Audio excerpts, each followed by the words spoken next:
ಸಂಸ್ಥೆಯಲ್ಲಿ. ಆದರೆ ಒಂದು ಕಿರು ಪರಿಚಯ ಇರಲಿ ಅಂತ ನನ್ನ ಬಗ್ಗೆ ನಾನು ಹೇಳ್ತಾ, ಈಗ ನನಗೆ ಒಂದು ಸುಮಾರು ದೊಡ್ಡದೇ ಜವಾಬ್ದಾರಿ. ಸುರೇಶ್ ಸರ್ಗೆ IPSC ಬಗ್ಗೆ ಮಾತ್ರ ಹೇಳಿದ್ರು. ಆ IPSC ಅಡಿಯಲ್ಲಿ ಬರುವಂತಹ ವಿವಿಧ ಸಮಿತಿಗಳಿದ್ದಾವೆ ಕಾಲೇಜಲ್ಲಿ. ಒಂದು ನಾವು IPSC ಅಂತ ಹೇಳಿದಾಗ ಅಭಿವೃದ್ಧಿ ಆಗೋದಂತ. ಅಭಿವೃದ್ಧಿ ಯಾವ ರೀತಿಯಲ್ಲಿ? ಗುಣಮಟ್ಟದಲ್ಲಿ ನಾವು ಅಭಿವೃದ್ಧಿ ಆಗೋದು. ಸೊ ಪ್ರತಿಯೊಬ್ಬರಿಗೂ ವಯಸ್ಸಾಗುತ್ತೆ, ಪ್ರತಿಯೊಬ್ಬರು ಕೆಲಸ ಮಾಡ್ತೀವಿ, ಪ್ರತಿಯೊಬ್ಬರು ಹಣ ಸಂಪಾದನೆ ಮಾಡ್ತೀವಿ, ಪ್ರತಿಯೊಬ್ಬರು ಬದುಕ್ತಾ ಇರ್ತೀವಿ. ಆದರೆ ಆ ಗುಣಮಟ್ಟ ಹೇಗಿದೆ ಅದನ್ನ ನಾವು ಯಾವ ದೃಷ್ಟಿಯಲ್ಲಿ ಬೆಳೆಸ್ಕೊಳ್ಬೇಕಾಗಿದೆ ಅನ್ನೋದು. ಸಮಾಜ ಜೊತೆ ನಮಗೊಂದು ಸಂಪರ್ಕ ಬರುತ್ತೆ, ಇದೆಲ್ಲವೂ ಸರಿ. ಆದರೆ ನಾವು ಒಳ್ಳೆಯ ವ್ಯಕ್ತಿಗಳಾಗಿ, ಒಳ್ಳೆಯ ವ್ಯಕ್ತಿತ್ವ ಇರುವವರಾಗಿ ಬದಲಾಗಲಿಲ್ಲ ಅಂದರೆ, ಅಥವಾ ಬೆಳೀಲಿಲ್ಲ ಅಂದರೆ, ಮತ್ತೆ ನಾವು ಎಷ್ಟೇ ಹಣ ಸಂಪಾದನೆ ಮಾಡೋದು, ವಸ್ತುಗಳನ್ನು ಉತ್ಪಾದನೆ ಮಾಡೋದು, ಅಥವಾ ಏನೇ ಮಾಡಿದ್ರು ಕೂಡ ಅದು ಒಳ್ಳೆ ಗುಣಮಟ್ಟ ಆಗಿರೋದಿಲ್ಲ.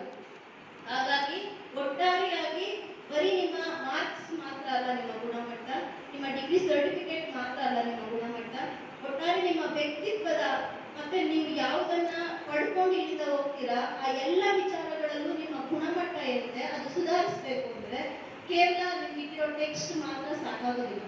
ಅದಕ್ಕೆ ಪೂರಕವಾಗಿ ಕೂಡ ಪಠ್ಯೇತರ ಚಟುವಟಿಕೆಗಳು ಇರ್ತವೆ. ಸೊ ಈ ಪಠ್ಯೇತರ ಚಟುವಟಿಕೆಗಳನ್ನ ನಿಮಗೆ ತಿಳಿಸ್ಕೊಡೋದಕ್ಕೋಸ್ಕರ ಅಥವಾ ನಿಮ್ಮನ್ನ ಅದರಲ್ಲಿ ಇನ್ವಾಲ್ವ್ ಮಾಡೋದಕ್ಕೋಸ್ಕರ ಅಥವಾ ನೀವು ಅದರಲ್ಲಿ ಹೋಗಿ ಕಲಿತು ಒಟ್ಟಾರೆ ನಿಮ್ಮ ವ್ಯಕ್ತಿತ್ವವನ್ನ ಸರಿಯಾಗಿ ಅಥವಾ ಸಮಾಜಕ್ಕೆ ಪೂರಕವಾಗಿ, ಸಮಾಜಕ್ಕೆ ನಾವು ಯಾವುದೇ ರೀತಿ ಮಾರಕವಾಗಿ ನಡ್ಕೊಳ್ದೇ ಇರುವಂತಹ ಒಂದು ವ್ಯಕ್ತಿಗಳಾಗಿ ಬದಲಾಗೋದಕ್ಕೋಸ್ಕರ ಅನೇಕ ಸಮಿತಿಗಳು ಇಲ್ಲಿ ಕೆಲಸ ಮಾಡ್ತಿದ್ದಾವೆ. ಅಂತಹ ಒಂದು ವಿಚಾರಗಳನ್ನ ನಿಮಗೆ ತಿಳಿಸ್ಕೊಡ್ಬೇಕು ಅಂತ ಸಾಕಷ್ಟು ಸಮಿತಿಗಳು ಇಲ್ಲಿ ಕೆಲಸ ಮಾಡ್ತಿದ್ದಾವೆ. ಇವೆಲ್ಲವೂ ಕೂಡ IPSC ಅಂಡರಲ್ಲೇ ಬರ್ತವೆ. So quality academic quality cell ಏನಿದೆ ಅದರ ಅಂಡರಲ್ಲೇ ಬರ್ತವೆ. ಸೊ ಹಾಗಾಗಿ ಅದರ ಅಂಡರಲ್ಲಿ ಬಂದರೂ ಕೂಡ ಪ್ರತಿಯೊಂದು ಸಮಿತಿಗೂ ಕೂಡ ಒಬ್ಬೊಬ್ರು ಸಂಚಾಲಕರು ಇರ್ತಾರೆ, ಅಂದ್ರೆ ಕೋಆರ್ಡಿನೇಟರ್ ಇರ್ತಾರೆ. ಅವರು ಬೇರೆ ಬೇರೆ ಕಾರ್ಯಕ್ರಮಗಳನ್ನ ರೂಪಿಸ್ತಾರೆ. ಇದು ಯಾವುದಕ್ಕೂ ಅರ್ಥ ಇಲ್ಲ ಅಂತಲ್ಲ, ಅಥವಾ ನಾವು ಯಾಕೋ ಲೆಕ್ಕ ಕೊಡಬೇಕು ಅಂತನೂ ಅಲ್ಲ.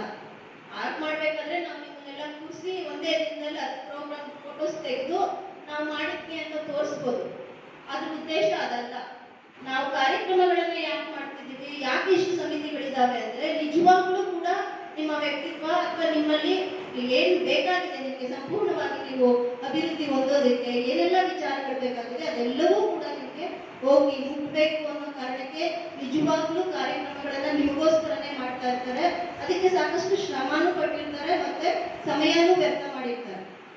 ಹಾಗಾಗಿ ವ್ಯಯ ಮಾಡಿರೋ ಸಮಯ ಅದು ನಿಜವಾಗ್ಲೂ ಅದಕ್ಕೆ ಅರ್ಥ ಬರಬೇಕು ಅಂದ್ರೆ ನೀವೆಲ್ಲರೂ ಅದರಲ್ಲಿ ಸೀರಿಯಸ್ ಆಗಿ ಭಾಗವಹಿಸಬೇಕಾಗುತ್ತೆ. ಸೊ ಇದನ್ನ ಮೊದಲೇ ಈ ಪೀಠಿಕೆನ ಯಾಕೆ ಹೇಳ್ತೀನಿ ಅಂದ್ರೆ ಇನ್ನು ಮುಂದೆ ನಾನು ಬರೀ ಕಮಿಟಿಗಳು ಅದು ಏನ್ ಕೆಲಸ ಮಾಡುತ್ತೆ, ಯಾವ ರೀತಿಯ ಪ್ರೋಗ್ರಾಮ್ಸ್ ಮಾಡುತ್ತೆ ಅಂತ ಕಿರು ಪರಿಚಯ ಮಾಡ್ತಾ ಇರ್ತೀವಿ. ಆದ್ರೆ ಇದೆಲ್ಲವೂ ಸಮಿತಿಗಳು ಮಾಡ್ತಾ ಇರೋ ಕಾರ್ಯಕ್ರಮಗಳಿಗೆ ನೀವು ಹಾಜರಾಗ್ಲಿಲ್ಲ ಅಂದ್ರೆ, ಅಥವಾ ಹಾಜರಾಗಿ ನಿದ್ದೆ ಮಾಡ್ತಾ ಸುಮ್ಮನೆ ಹಿಂದೆ ಕೂತ್ಕೊಂಡು ಏನೋ ಕನಸು ಮಾಡ್ತಾ ಕೂತ್ಕೊಂಡಿದ್ದೀರಾ ಅಂದ್ರೆ, ಏನೋ ಕಲ್ತಿಲ್ಲ ಅಂದ್ರೆ ಅದು ವ್ಯರ್ಥನೇ. ಅದಕ್ಕೆ ಸಾಕಷ್ಟು